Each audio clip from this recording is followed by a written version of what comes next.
AP మాజీ CM Jagan చాలా కాలం తర్వాత అమరావతి రాజధానిపై స్పందించారు. చంద్రబాబు ప్రభుత్వం ఇక్కడ ల్యాండ్ స్కామ్ చేస్తుందని పాత ఆరోపణలే మళ్లీ తిరిగి గుప్పించారు ఆయన. ఆల్రెడీ గతంలో మొదలుపెట్టిన పనులు పూర్తి చేయకూడదనే ఇటు నిర్మాణ వ్యయం కూడా పెంచేస్తూ ఎడాపెడా అప్పులు చేసేస్తున్నారని విమర్శిస్తున్నారు. అమరావతిని ప్రస్తుతం నిర్మిస్తున్న ప్రాంతంలో కాకుండా బెజవాడ, గుంటూరుల మధ్య నిర్మించాలని సూచనలు కూడా చేస్తున్నారు జగన్. అయితే ఆయన నోటి వెంట 3 రాజధానుల ప్రపోజల్ మాత్రం రావటమే లేదు. ఇవన్నీ ఎలా ఉన్నా సరే జగన్ ఏపీ రాజధాని ప్రాంతంలో మళ్లీ బలపడే ఆలోచన చేస్తున్నారని తాజా ప్రెస్ మీట్ ద్వారా వెల్లడైందని ఎనలిస్టులు అంటున్నారు. అసలు జగన్ వ్యక్తం చేస్తున్న అభిప్రాయాలు వైసీపీకి ప్లస్ అవుతాయా లేకపోతే బూమరాంగ్ అవుతాయా? వైసీపీ అమరావతి ప్రాంతంలో పూర్తిగా బలహీనపడిందనేది 2024 ఎన్నికల్లో నిరూపితమైంది. ఏకంగా 151 సీట్లతో 2019లో అధికారంలోకి వచ్చిన వైసీపీ 3 రాజధానుల బిల్లును తెరపైకి తీసుకువచ్చి రాష్ట్రంలోని 3 ప్రాంతాల్లో బుక్కబోర్ల పడింది. ఎగ్జిక్యూటివ్ క్యాపిటల్ అంటూ వైజాగ్లో చేసిన హడావిడి వర్కౌట్ కాలేదు. వైజాగ్ సిటీలో ఆ పార్టీకి 1 సీటు కూడా దక్కలేదు. అప్పట్లో వైసీపీలో కీలకంగా ఉన్న విశాఖ మాజీ ఎంపీ ఎంవీవీ సత్యనారాయణ, రీజనల్ కోఆర్డినేటర్లుగా వ్యవహరించిన విజయసాయిరెడ్డి, వైవీ సుబ్బారెడ్డి లాంటి నేతల మధ్య విభేదాలు, వారి అక్రమాలతో వైజాగ్లో పార్టీ ప్రతిష్ట పూర్తిగా దిగజారిందన్న అభిప్రాయముంది. స్థానికంగా పెరిగిన భూకబ్జాలు, వివాదాలు 2024 ఎన్నికల్లో వైజాగ్ ప్రాంతంలో వైసీపీని ఘోరంగా దెబ్బతీశాయి. ఇక అమరావతిలో అయితే జగన్ రాజధానికి వ్యతిరేకమనే భావన బలంగా పాతుకుపోయింది. రాజధానిని తరలించే ప్రయత్నం చేస్తున్నారని అమరావతి ప్రాంత రైతులు పెద్ద ఎత్తున ఉద్యమానికి దిగారు. ఆ ఉద్యమం సుదీర్ఘంగా సాగినా అప్పటి వైసీపీ ప్రభుత్వం అణగదొక్కే ప్రయత్నాలు చేసి రైతుల్లో మరింత వ్యతిరేకత పెంచుకుంది. వాళ్ళని డీల్ చేసే విధానంలో జగన్ ప్రభుత్వం ప్రదర్శించిన దూకుడుతో ఉమ్మడి కృష్ణా, గుంటూరు జిల్లాలో ఆ పార్టీ అడ్రస్ గల్లంతైందన్న విశ్లేషణలున్నాయి. రాజధానికి భూములిచ్చిన అమరావతి ప్రజలు జగన్ని ఒక శత్రువుగా భావిస్తున్నారు. ఆ క్రమంలో ఆ ప్రాంత వైసీపీ నేతల్లో భవిష్యత్తుపై భయం పట్టుకుందంట. ప్రధానంగా అమరావతిలో రాజధాని అనగాని ఆ చుట్టుపక్కల ప్రాంతాల్లో కూడా భూముల రేట్లు ఆకాశనంటాయి. అలాంటి పరిస్థితుల్లో రాజధాని అమరావతి నుంచి వెళ్లిపోతుంది అనగాని అక్కడి వారంతా తీవ్ర ఆగ్రహానికి గురయ్యారు. దాంతో గత 10 నెలల కాలంగా రాజధాని ప్రాంతానికి చెందిన వైసీపీ నేతలే కాకుండా మొత్తం పార్టీ నాయకులు కూడా అమరావతిపై సైలెంట్ గా ఉంటూ వచ్చారు. ఎన్నికలు జరిగి ఏడాది అయిపోవడంతో మళ్లీ రాజధాని ప్రాంతంలో ఉనికి చాటుకోవడం కోసం వైసీపీ ప్రయత్నిస్తున్నట్లు కనిపిస్తోంది. అమరావతి ప్రాంతంలోని తాడేపల్లిలో అధునాతన ప్యాలెస్ కట్టుకున్న జగన్ మళ్లీ అమరావతి నిర్మాణ వ్యయాలు పెంచేశారని, అక్రమాలకు తెరలేపుతున్నారని బురదజల్లే ప్రయత్నాలు చేస్తూ ఉండడం చర్చనీయాంశంగా మారింది. అమరావతిలో కూడా 2018లో టెండర్లు పిలిచినారు. ఆ టెండర్లో ఖరారైన టెండర్ల విలువ 41,170 కోట్లు. ఇందులో 5,587 కోట్లు చంద్రబాబు నాయుడు గారు గతంలోనే పూర్తి చేసిన పనులు. ఇది ఇక మిగిలిపోయిన పనులు ఎంత అంటే 35,583 కోట్లు. ఈ టెండర్లను రద్దు చేసి ఆ మిగిలిపోయిన వర్కులను, అంచనాలను విపరీతంగా పెంచేసి విపరీతంగా దోపిడీ చేస్తా ఉన్నారు.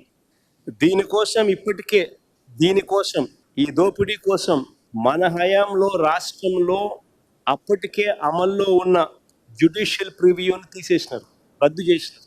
దీనికి అడ్డు రాకూడదు అని. తాజా ప్రెస్ మీట్లో జగన్మోహన్ రెడ్డి ప్రధానంగా చెప్పింది ఒకటి. రాజధాని పేరుతో రాష్ట్ర ఆర్థిక పరపతిని చంద్రబాబు పూర్తిగా నాశనం చేస్తున్నారని, అలాగే అప్పుల ఊబిలో రాష్ట్రాన్ని ముంచేస్తున్నారని, ప్రస్తుతం చంద్రబాబు ఊహిస్తున్న రాజధాని కట్టడం ఆర్థిక పరిస్థితి దృష్ట్యా సాధ్యం కాదని, అందుకే రాజధానిని నాగార్జున యూనివర్సిటీ భూముల్లోనూ లేక విజయవాడ, గుంటూరు మధ్య ఒక 500 ఎకరాల్లోనూ కట్టుకోవాలని సూచించారు. అంతేకాని రాజధాని పేరుతో వేలకు వేల ఎకరాలు తీసుకుని రియల్ ఎస్టేట్ బిజినెస్ చేయడం కరెక్ట్ కాదని విమర్శలు గుప్పించారు. ఇక అమరావతిలో ప్రతిష్టాత్మకంగా నిర్మించనున్న ఐకానిక్ టవర్స్ పై మాజీ సీఎం జగన్ విమర్శలు గుప్పించారు. అమరావతిలో కొలువుదీరే ఐకానిక్ టవర్ల నిర్మాణానికి CRDA ఇప్పటికే టెండర్లు పిలిచింది. సమీకృత రాష్ట్ర సచివాలయం, విభాగాధిపతుల ఆఫీసులు ఇందులో ఉంటాయి. మొత్తం 5 టవర్లను గతంలో మాదిరి ఈసారి కూడా 3 ప్యాకేజీల కింద విభజించారు. 46,000 కోట్ల రూపాయల అంచనా వ్యయంతో బిడ్లు ఆహ్వానించారు. ఐకానిక్ టవర్ల నిర్మాణానికి గతంలో టీడీపీ ప్రభుత్వ హయాంలో 2,703 కోట్లతో టెండర్లను పిలిచారు. వైసీపీ ప్రభుత్వం 3 రాజధానుల వైఖరి కారణంగా ఇప్పుడు అంచనా వ్యయం 73% పెరిగిందంటున్నారు. అయితే ఇప్పటికే నిర్మాణం ప్రారంభించిన ఐకానిక్ టవర్స్ నిర్మాణ వ్యయం పెరగడంపై జగన్ విమర్శలు గుప్పిస్తున్నారు. గత 5 ఏళ్లు వాటిని పాడుపెట్టిన విషయాన్ని మర్చిపోయినట్లు జగన్ చేస్తున్న విశ్లేషణలతో అక్కడి వైసీపీ శ్రేణుల్లో గుబులు మరింత పెరిగిపోయిందట. 2018లో ఈయన టెండర్లు పిలిచినప్పుడు వచ్చిన రేటు 2,271 కోట్ల రూపాయలు 2018లో.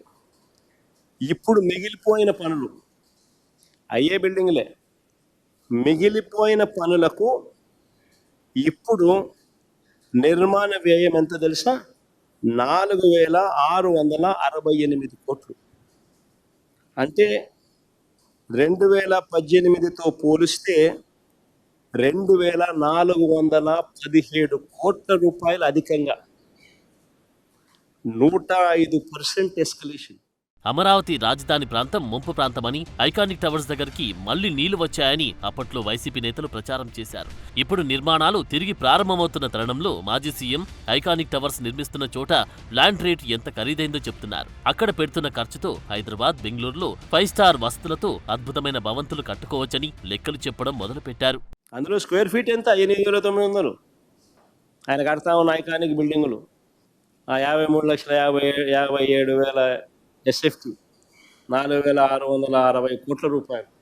సాధారణంగా స్క్వేర్ ఫీట్కు 4,000 రూపాయలు కన్నా పెడితే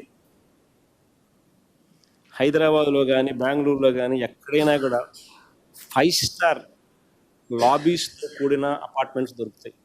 మామూలుగా కన్స్ట్రక్షన్ కాస్ట్ 3,000. మామూలుగా బ్రహ్మాండమైన అపార్ట్మెంట్లు లేదు. 5 స్టార్ అపార్ట్మెంట్లు కావాలా, ఇటాలియన్ మార్బుల్ కాడ నుంచి అటువంటి అపార్ట్మెంట్లు కావాలని అనుకుంటే కూడా కన్స్ట్రక్షన్ కాస్ట్ 4,000 పెడితే హైదరాబాద్లో కానీ బెంగళూరులో కానీ బ్రహ్మాండంగా దొరుకుతాయి ఎక్కడైనా. మరి ఇది ఏమి రేట్లు ఇవి? అమరావతి రాజధాని పునర్నిర్మాణ పనులను ప్రధాని మోడీ ప్రారంభించడం, 3 ఏళ్లలో అమరావతి రాజధాని పూర్తి చేస్తామని ముఖ్యమంత్రి చంద్రబాబు ప్రకటించిన తర్వాత కూడా వైసీపీ నేతల తీరు చూస్తే వారి విధానం మారలేదని స్పష్టమవుతుంది.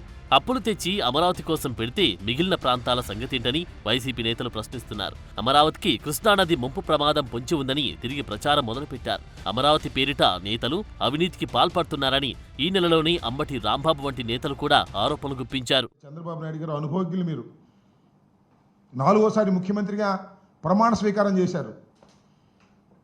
జగన్మోహన్ రెడ్డి గారు అప్పు తీసుకొస్తుంటే ఏమన్నారు? ఇది శ్రీలంక అయిపోద్ది అన్నారు. అప్పులతో మునిగిపోతుందన్నారు. అప్పు చేయటం తప్పు అన్నారు. అప్పుడు అప్పు చేయటం తప్పు. ఇవాళ అమరావతి కోసం అప్పు చేయటం కరెక్టా? ఎంత అప్పు చేస్తున్నారండి మీరు? 52,000 కోట్లు. ఏడీబీ బ్యాంకు నుంచి 15,000 కోట్లు, కేఎఫ్డబ్ల్యూ నుంచి 5,000 కోట్లు, హట్కో నుంచి 21,000 కోట్లు, సిఆర్డీఏ కమిట్ అయిన అప్పులు మరొక 21 కోట్లు, మొత్తం 52,000 కోట్ల రూపాయలు మీరు తీసుకొస్తున్నారు. ఇది ఎంతవరకు సమంజసం? సరే, తీసుకొస్తున్నారు. ఈ 52,000 కోట్ల రూపాయలు మీరు ట్రాన్స్పరెంట్గా ఖర్చు పెడుతున్నారా? ప్లీజ్ చెప్పండి. ఇది సద్వినియోగపడుతుంటే మీరు తల తాకట్టు పెట్టో, లేక మోడీ గారు మీ అవసరం మోడీ గారికి, మోడీ అవసరం మీకు ఉంది కాబట్టి ఆయన అప్పిప్పించే కార్యక్రమంలో ఆయన ఉంటే మీరు తీసుకొస్తే ఏం చేస్తున్నారండి అప్పుని? తాజాగా జగన్ ప్రెస్ మీట్తో ఆయన అమరావతికి ఎంత వ్యతిరేకో స్పష్టమవుతుందంటున్నారు. అలాగే క్లియర్గా జగన్ మిస్ అయిన ఒక పాయింట్ని లేవనెత్తున్నారు. అంత సులభంగా ఏపీ రాజధానిని యూనివర్సిటీ భూముల్లోనూ లేక విజయవాడ గుంటూరు మధ్య 500 ఎకరాల భూముల్లో నిర్మించే అవకాశం ఉన్నప్పుడు తమ ప్రభుత్వ హయాంలో జగన్ 3 రాజధానుల ప్రహసనానికి ఎందుకు తెరలేపారని ప్రశ్నలు కురిపిస్తున్నారు. ఆయన ఇప్పుడు చేస్తున్న సూచనలు అప్పుడే అమలు చేసి ఉంటే పార్టీ ఇంత దారుణంగా ఓడిపోయే పరిస్థితి వచ్చేది కాదని, అమరావతి ప్రాంత ప్రజలు ఆ పార్టీపై అంత వ్యతిరేకత పెంచుకునేవారు కాదని విశ్లేషకులు అంటున్నారు. ఇంకోవైపు చూస్తే ఏపీకి రాజధాని ఒక సెంటిమెంట్గా మారింది. అమరావతి విషయంలో ఎవరేమి చెప్పినా జనాలు పట్టించుకునే మూడ్లో లేరని స్పష్టంగా కనిపిస్తోంది. అయినా వైసీపీ నేతలు చేస్తున్న దుష్ప్రచారంతో ఆ పార్టీకి రాజకీయంగా నష్టమే తప్ప మరేమీ ఉండదంటున్నారు. వైసీపీ ఎటూ బాహటంగా అమరావతికి మద్దతు ఇవ్వలేదు కాబట్టి సైలెంట్ గా ఉన్న బెటర్ అని ప్రజలు విసుకుంటున్నారట. చూడాలి మరి అమరావతి విషయంలో వైసీపీ స్టాండ్ ఇప్పటికైనా మారుతుందో లేదో.